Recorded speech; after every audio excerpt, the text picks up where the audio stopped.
안녕하세요. 법률사무소 건우의 이정선 변호사입니다. 오늘은 개인회생, 개인 파산에 대해서 좀 이야기해 드려 볼까 싶습니다. 요즘 주변에 어딜 가나 개인회생, 개인 파산 이야기들이 많죠. 그리고 핸드폰만 봐도 가끔은 이 광고가 뜨고 해서 이게 무엇이야, 뭐야 이런 생각들을 하실 텐데 사실 생각보다 굉장히 우리 주변에 가까이 있는 일들입니다. 내가 당장 당사자가 아닐 수도 있지만 내 가족, 형제 또는 친구 누구라도 많이 힘들어하고 있을 수 있습니다. 그런 이야기들 좀 해볼까 합니다. 개인 회생하고 개인 파산은 일단 빚이 있는 사람들의 이야기입니다. 그런데 통상의 정도의 빚이 아니라 내 현재 능력에서는 다 갚기 어려운 상황에 있을 때를 이야기하는 것이죠. 그리고 개인 회생이라고 하면 회생이라는 단어에 뭔가 살아있다는 뉘앙스가 있지 않습니까? 계속해서 뭔가 경제활동을 할 수 있는 걸 전제하고 돈을 벌면서 또는 일을 하면서 채무를 정리하는 과정을 개인회생 제도라고 하고요. 개인 파산은 이게 산자로 보면 깨트릴 파 재산이 깨뜨려졌다는 것이죠. 그래서 파산이라고 하는 것은 경제활동을 더 이상 하기는 어려운 상황에서 빚 정리를 하자 이런 뉘앙스를 갖고 있는 제도들입니다. 우리 어렸을 때부터 빚 보증 서지 마라 이런 얘기들 어른들한테 정말 많이 듣고 자라왔죠. 그런데 사실 살다 보면 한 번씩은 보증을 서게 되고요. 요즘에 20, 30대 젊은 분들은 보증 거의 서지 않습니다만 친구들이 도와달라고 하거나 또는 가족들 중에 급한 일이 생기면 좀 빚을 내거나 이러지 않을 수 없죠. 그러다 보면 어느 순간 내가 감당하기 어려운 상황으로 넘어가는 경우가 종종 있습니다. 특히 요즘 보이스피싱 여러분들 한 번쯤 문자 메시지를 받거나 전화 받아본 적이 있을 것 같은데요.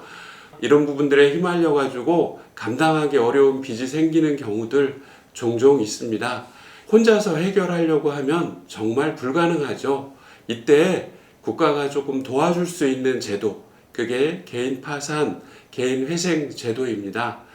이 제도에 대해서 조금 알아보고 혹시라도 도움이 필요한 경우에 활용하시면 인생에 큰 어려움을 또는 위기를 넘길 수 있는 경우가 되니까 한번 잘 생각해 두시기 바랍니다. 파산이나 회생에 관한 이야기를 하게 되면 미국 트럼프 대통령을 이야기하지 않을 수가 없습니다. 트럼프 개인이나 또는 트럼프가 운영하던 법인이 4번 이상 파산했다가 회복했다라고 하는 게 팩트입니다. 아니, 살면서 4번이나 파산 절차를 경험할 수 있다고? 쉽게 믿어지지 않죠. 미국은 조금 더 융통성이 있다고나 할까요? 개인 파산이나 회생 제도가 먼저 발전해 있었는데요.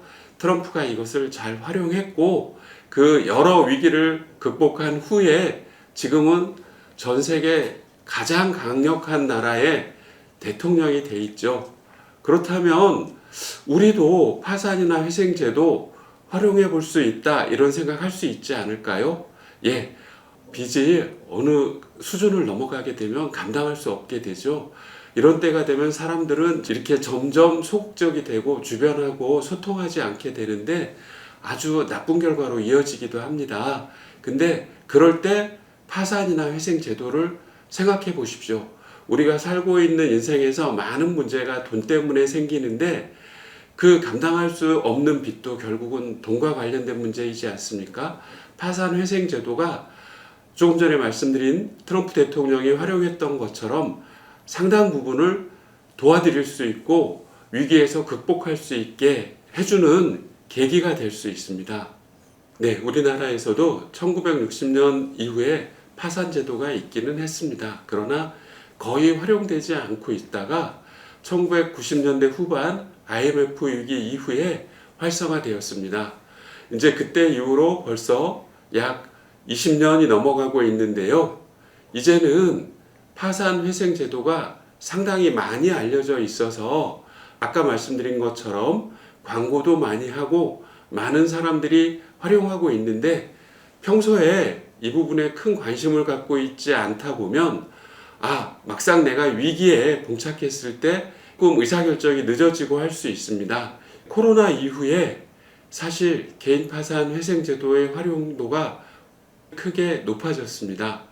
코로나 초기에는 많은 사람들이 걱정을 하고 있었는데 정부에서 대출 만기를 연장해 주거나 해서 파산 회생 제도를 활용하는 빈도수가 그렇게 크게 증가하지 않았는데 2023년 후반부부터 코로나가 끝나고 정부의 도움이 없어지고 나서부터는 많은 사람들이 각자가 스스로 어려움을 감당해야 되는 상황이 되었는데 이때부터 개인 파산 회생 제도의 신청이 급속하게 증가하였습니다. 2023년 같은 경우는 그 전해에 비해서 50% 이상 개인 파산 회생 제도의 신청 건수가 늘어났고 작년에도 그 정도는 아니지만 증가 추세는 유지되고 있습니다. 이제 개인 파산 회생 제도는 누구나 한 번쯤은 생각해 봐야 할 부분이고 알아두어야 할 제도이기 때문에 오늘 그 제도에 대해서 좀 말씀드릴까 합니다.